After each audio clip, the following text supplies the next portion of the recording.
एणिकी राज्यर प्रत्येक जिला मुख्य चिकित्सालय रक्तर अभावता दूर हेब। बीजेपी पक्षर रक्तदान शिविर आयोजन राज्यर अनेक स्थान में अनुष्ठित हो जाइछि। ओडिशार प्रत्येक जिला मुख्य चिकित्सालय ब्लड बैंक मानकठारे रक्तर अभाव को आखि आगर रखी एभली एक पदक्षेप नेउथिबा देखिबाकू मिलिछि। कलाहांडी जिला जयपाटना ब्लॉक ठारे आज रक्तदान शिविर चली। एही शिविर में समस्त रक्तदान इच्छुक व्यक्ति आसी रक्तदान करेंगे। सेथिपाई मध्य मेडिकल टीम समस्त प्रकार सुविधा सहित परीक्षा निरीक्षार सहित सुविधा करा जाइछि। आज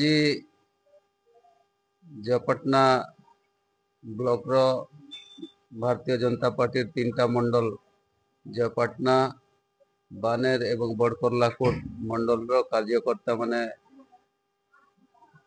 लागी करी गोटे ब्लड डोनेशन कैंप जयपाटना रो पीआर पैलेस ठारे आज अनुष्ठित करिछन एवं बहुत संख्या रे लोक स्वतःप्रवृत्त भाव रे आसी करी एठी निज रक्त दान करुछन।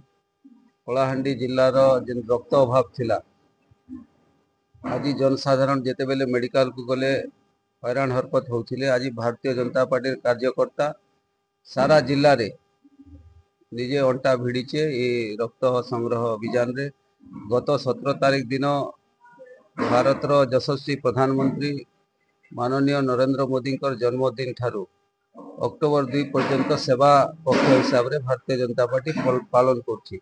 से परिप्रेक्षी रे ये सब कार्यक्रम चली एवं कलाहांडी जिल्ला रे आमर टार्गेट अच्छे 1000 रु ऊर्ध्व यूनिट आमे 22 तारीख भितरे आसंता काली भितरे 1000 रु अधिका यूनिट संग्रह करिकर ब्लड बैंक को देमु जेंटा कि कलाहांडी जिल्ला रोगी मान लगी नुआ आशा संचार करबा एवं लोक निश्चित भाव रे यार द्वारा उपकृत हेबे एवं ए अभियानटा आगामी दिन रे मध्य भारतीय जनता पार्टी जारी रखा। ये जेन ब्लड डोनेशन कैंप ब्लड संग्रह अभियान एटा प्रत्येक मास रे विभिन्न कार्यक्रम कैंप माध्यम रे आमे रक्तदाता मान को सहयोग करवा लगी गोटे अभियान चलेमु। एटा वर्ष तमाम चलवा एवं आगामी दिन रे कलाहांडी ब्लड बैंक रो जहाँ रक्त अभाव रहउथिला रोगी माने हैरान हरकत होउथिले ताकू निश्चित भाव रे आमे सफलतार सहित पूरण करवा लगी आमर कार्यकर्ता सहायक हेबे। एवं ए सेवा पक्ष जेन चली 17 सेप्टेम्बर अक्टोबर 2 पर्यंत एवं केवल आमे ब्लड डोनेशन कैंप नहीं करी ब्लड डोनेशन संगे आमे हेल्थ कैंप करुचु, आमे वृक्षारोपण कार्यक्रम करुचु, स्वच्छ भारत अभियान कार्यक्रम करुचु। ए 15 दिन धरिक कार्यकर्ता विभिन्न सेवा काम रे नियोजित होचे। भारतीय जनता पार्टी केवल राजनीतिक कार्यक्रम किंबा कोनोसी शासन कार्यक्रम रे नहीं सेवा कार्यक्रम रे भी कार्यकर्ता नियोजित अछन।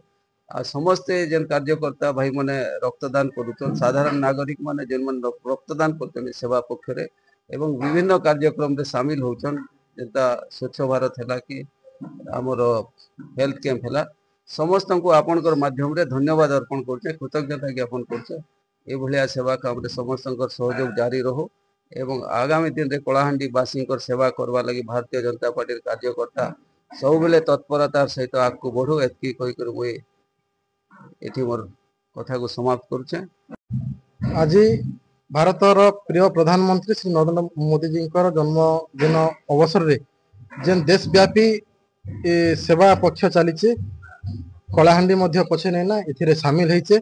आमर यशस्वी जिला सभापति श्री जुगल किशोर पौड़ महोदय नेतृत्व रे ए वर्ष प्रथम करी प्रत्येक ब्लॉक रे 13टी ब्लॉक रे आज आमे 1000 यूनिट पूरा करि पारिचो। आगामी दिन रे मध्य ए सेवा पक्ष जेंटा कहउथिले स्वच्छ भारत हो वृक्षारोपण हो किंबा विभिन्न प्रकार जेन सेवा कार्य रोचे सेटा आमे संपूर्ण भाव रे समस्त कार्यकर्ता भारतीय जनता पार्टी रो देवदुर्लभ कार्यकर्ता मिसी करी ताके संपन्न करूछन।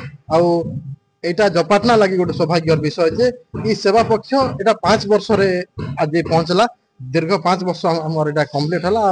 समस्त जनसाधारण बहुत खुशी रे स्वेच्छाकृत भाव रे आसी करी इना रक्तदान करिछन। ई सेवा पक्षटा कलाहांडी रे गोटे रेकर्ड सृष्टि करिছে। माननीय जिला सभापति नेतृत्व रे आज प्रत्येक ब्लॉक शामिल हबारे गोटे सौभाग्य मिलिছে ई रक्तदान शिविर रे।